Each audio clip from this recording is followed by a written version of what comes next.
अस्सलाम वालेकुम जमात हफ्तम, कैसे हैं आप लोग जी? खैरियत से हैं अल्हम्दुलिल्लाह। अल्लाह ताला सबको सेहतमंद सलामत रखे जी। तो काम हो रहा है आपका। पिछला सबक हमने ज़राए आमदोरफ्त में पढ़ा था रेलवे और हवाई रास्ते, ठीक है। आज हमने करना है आबी रास्ते। तो आबी रास्ते पढ़ने के लिए आप अपना सफ़ा नंबर खोलिए 119, ठीक है। और 119 पे हम आज पढ़ रहे हैं आबी रास्ते। तो हम इसकी देखते हैं कि अहमियत क्या है, ज़रूरत क्या है, कैसे ये ईजाद हुए, कब इनसे काम हुआ। तो आबी रास्ते आमदोरफ्त का कदीम तरीन ज़रिया है। कौन सा ज़रिया है? कदीम तरीन। सफ़र जो एक इलाके से दूसरे इलाके तक, दूर दूर के जो इलाके, एक मुल्क से दूसरे मुल्क का जो सफ़र होता था, सबसे पहले वो कहाँ होता था? पानी के रास्ते से होता था। आबी रास्ते, आबी का मतलब है ना पानी, पानी के रास्ते से होता था। इनकी वजह से बहुत से ताजर और सयाह, ये ताजर कौन है यानी कारोबार करने वाले, सयाह कौन है? सैर व तफरी करने वाले लोग एक जगह से दूसरी जगह सफ़र किया करते थे। वो अपनी कश्तियों और भाप से चलने वाले बहरी जहाज़ों की मदद से तजारती माल दूसरे ममालिक तक ले जाते थे। इन्हीं आबी रास्तों की बदौलत दुनिया के बड़े बड़े बर-ए-आज़म और जज़ायर दरियाफ्त हुए जी। तो ये क्या क्या इनकी अफादियत क्या है, अहमियत क्या है इनकी? एक तो ये कदीम तरीन ज़रिया है आमदोरफ्त का। दूसरे क्या है, इन्हीं आबी रास्तों की वजह से जो है वो बड़े बड़े बर-ए-आज़म और जज़ायर जो दरियाफ्त हुए। पाकिस्तान के जुनूब में बहरा अरब वाक़या है। पाकिस्तान की ज़्यादातर तिजारत इसी समंदर के ज़रिए से होती है। अब ये अहमियत है सारी, ठीक हो गया बच्चे? ये सब आपका जो है वो अहमियत में आ रहा है कि पाकिस्तान में इसकी अहमियत क्या है। ये सामान की तरसील का सस्ता तरीन ज़रिया। तरसील क्या होता है बेटा? तरसील होता है एक जगह से दूसरी जगह पहुँचाना, ठीक है। किसी चीज़ का रवा रहना, जारी रहना किसी काम का। तो सस्ता तरीन ज़रिया है। हमने पढ़ा था हवाई जहाज़ जो हैं वो तेज़ तरीन तो हैं दौरे जदीद का, लेकिन वो सबसे महंगा रास्ता है, सफ़र का सबसे महंगा तरीका है। और सफ़र का सबसे सस्ता तरीका कौन सा? दूर दराज इलाकों के लिए जी बिल्कुल दुरुस्त, आबी रास्ते जो हैं, ठीक है। बहरी जहाज़ के ज़रिए से जो सफ़र है, जो आमदोरफ्त है, जो नकलो हमल है, वो बहरी रास्ते से ही आसान और सस्ती है, ठीक है।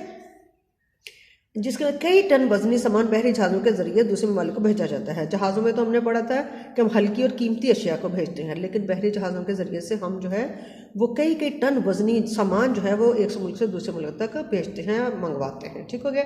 तो ये हो गई हमारी इसकी अहमियत क्या है, आबी रास्तों की अहमियत क्या है, ठीक है ना। सवाल आपके सामने कि आबी रास्तों की अहमियत बयान करें, तो ये आबी रास्तों की अहमियत आपने बताई। फिर है पाकिस्तान की जब हम बात करते हैं तो पाकिस्तान के आबी रास्ते कौन कौन से हैं? बंदरगाहें उसी में आती हैं, ठीक है। इसके लिए आप देखें पाकिस्तान में बिन कासिम, कराची और गवादर की अहम बंदरगाहें हैं। इन बंदरगाहों से माल लाने और ले जाने वाले बहरी जहाज़ों की निगरानी पाकिस्तान नेशनल शिपिंग कॉरपोरेशन करती है, जिसे 1970 में कायम किया गया जी। अहम बंदरगाहें कौन सी है पाकिस्तान की? तो पाकिस्तान की अहम बंदरगाहें हैं बिन कासिम, कराची, गवादर हैं। हमने इसके अलावा भी पढ़ी थी सिब्बी पिसनी, लसबेला और एक और रह गई हमारी यहाँ पे। अच्छा फ़िलहाल तो यही हैं जो मुझे याद नहीं आ रही है, बाद में बात कर लेते हैं उसके। और उसके अलावा जो है अब यहाँ पे इन बंदरगाहों पे काम करने के लिए एक हमने कौमी कंपनी कायम की जिसका नाम है पाकिस्तान नेशनल शिपिंग कॉरपोरेशन, जिसे 1970 में कायम किया गया, ठीक हो गया। ओके जी। इनके अलावा ओड़माड़ा, पिसनी, जिवानी की बंदरगाहों को भी छोटे पैमाने पर इस्तेमाल किया जा रहा है। और कौन कौन सी बंदरगाहें हैं? ओड़माड़ा, पिसनी और जिवानी, ठीक है। अगरचे पाकिस्तान में बहुत से दरिया बहते हैं, मगर इनके ज़रिए आमदोरफ्त कम होती है। सिर्फ छोटी कश्तियों के ज़रिए एक जगह से दूसरी जगह लोगों को लाने ले जाने का काम होता है। उसमें छोटा छोटा होता है जो अक्सर हम जो है ना वो सफ़र करते हैं। बेसिकली तो हमारे जो सफ़र हैं वो अब हमारे सड़कों के ज़रिए से होते हैं, ठीक है। हमारी जो आबी रास्तों के ज़रिए से तिजारत होती है ज़्यादातर, ठीक है। अब हमने पढ़े ज़राए आमदोरफ्त की अहमियत क्या है, ठीक है।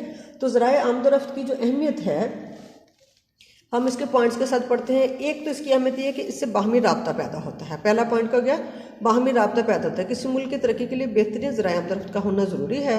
बेहतरीन आमदोरफ्त की बदौलत तिजारत को फ़रोग़ हासिल होता है। पाकिस्तान के मुख्तलिफ सूबों में रहने वाले लोगों के आपस के ताल्लुकात को बढ़ाने के लिए ज़राए आमदोरफ्त बहुत अहम है। इनकी वजह से मुख्तलिफ सूबों के लोगों को एक दूसरे से समझने और करीब आने में मदद मिलती है। अब हम सिर्फ आबी रास्तों की बात नहीं कर रहे, हम सारे ज़राए आमदोरफ्त की बात कर रहे हैं कि ज़राए आमदोरफ्त जो हैं उनकी अहमियत क्या है, ठीक है। सारे सड़कें, रेलें, हवाई और बहरी रास्ते। तो पहली चीज़ है कि इससे आपस में राब्ता बढ़ता है, एक दूसरे से जो हमारा ताल्लुक़ है वो पैदा होता है।